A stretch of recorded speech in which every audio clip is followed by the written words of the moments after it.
Mais je pense très sincèrement que si j'avais pas connu Internet, j'aurais pas connu des choses exceptionnelles comme je l'ai connu, mais j'aurais fait plus d'argent en restant tapis dans l'ombre.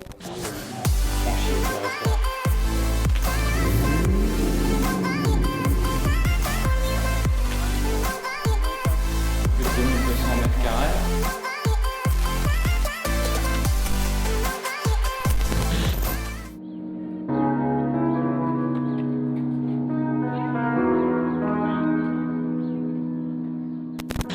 Ça me fait penser à une fois j'avais vu un reportage, c'était sur Mohamed Altrad, c'est un gros industriel français. Il avait fait voir sa fiche d'impôt, je crois qu'il devait payer moins de 10 000 € d'impôt sur le revenu.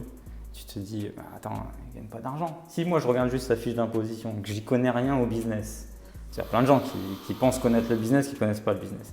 Tu vois la fiche d'imposition de ce gars-là, tu te dis, bon, salaire de cadre, voilà. Et le mec, sa fortune, elle est estimée à plus de, je sais plus, 3 ou 4 milliards, tu vois. C'est juste, attention, c'est pas de l'évasion fiscale, c'est de l'optimisation fiscale. C'est-à-dire que c'est quelqu'un qui protège ses business, qui est aussi probablement minimaliste, qui n'a pas besoin de consommer énormément, donc qui ne tire pas beaucoup de revenus, mais qui a des placements financiers dans ses sociétés et dans ses industries, si tu veux. Donc c'est pour ça que ça veut en fait tout et rien dire. Il y a des fois, je me suis retrouvé à faire des opérations où j'ai pris de l'argent. Ça peut être des chiffres qui sont montés à hauteur de footballeurs de haut niveau, des très bons footballeurs. Comme des fois, j'ai passé plusieurs mois sans rien prendre. Mais tout a une logique entrepreneuriale, sociétaire. Moi, j'estime que je n'ai pas besoin de plus pour vivre. Et que c'est pas ça le plus important, c'est pas combien tu tires au quotidien. Si j'avais 20 piges et que mon rêve c'était tous les jours de t'en foutre plein la gueule en te faisant voir des Lamborghini et compagnie, évidemment que j'aurais un train de vie qui commencerait à être plus gros que de prendre 7 000 € de salaire. Évidemment, j'ai besoin d'envoyer un petit peu plus du lourd. Moi, ça m'intéresse pas ça. Moi, ce qui m'intéresse, c'est à un moment donné, tout le cash que je prends pas pour moi, qui se multiplie, décuple et qu'il fasse grossir le capital. Ça, c'est intéressant. Ça a une vraie vocation. Parce que toutes les sociétés que je mets en place, tous les business, que je les réussisse ou que je les échoue, ils n'ont qu'un seul but, c'est de protéger le noyau cellulaire et de le faire évoluer, tout simplement. Comme je te dis, tu peux faire des boîtes qui font 20, 30 millions. On n'a pas parlé du dropshipping, mais tu m'avais posé la question. Le dropshipping, tu vois des gars qui font des chiffres incroyables. C'est des chiffres d'affaires. La marge, elle est de combien derrière? La marge, elle est de combien? Qu'est-ce que tu en tires réellement? Si la marge, elle est de 0,5 sur ce qu'ils gagnent, je ne vais pas faire un calcul à la mort moelle, en plus tout le monde va me reprendre dedans, mais si ta marge, elle est quasi nulle, tu peux me raconter tout ce que tu veux, je fais plusieurs millions d'euros, ça ne m'intéresse pas. Ta marge, elle est de combien? Là, ok, c'est intéressant. J'en ai plusieurs. J'en ai plusieurs. J'ai mon activité marchande. On peut dire que j'ai une activité de consulting qui est en lien avec Internet. J'ai mon réseau de chasseurs immobiliers. Surtout là, cette année, on va vraiment essayer de développer comme il se doit. J'ai malheureusement pas pu m'en consacrer parce que j'étais vraiment très préoccupé par la société de bâtiment que j'avais créée. Donc maintenant qu'elle a été entièrement délégué à des gens compétents, à des gens impliqués. Je vais pouvoir aussi travailler sur ce qu'on est en train de travailler, c'est la licence de marque de la société de bâtiment, donc mon réseau de chasseurs immobiliers, ma licence de marque de la société de bâtiment. J'ai mon premier hôtel, on est en train de faire l'acquisition du deuxième hôtel. J'ai mon patrimoine immobilier aussi, dont certains biens qui sont déjà en pleine capacité. Je travaille sur une franchise de restauration. J'ai plein d'autres projets. Une autre société que je suis en train avec un concept un petit peu particulier et avec des idées un petit peu novatrices, donc j'ai pas envie de le donner là tout de suite.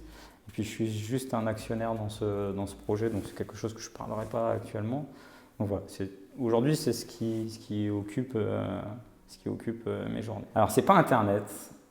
Et puis alors, je tiens parce que vraiment, tu vois, il y a un fantasme avec Internet. Le gars, c'est la vente de formation qui lui permet. Déjà moi j'y suis depuis 2018.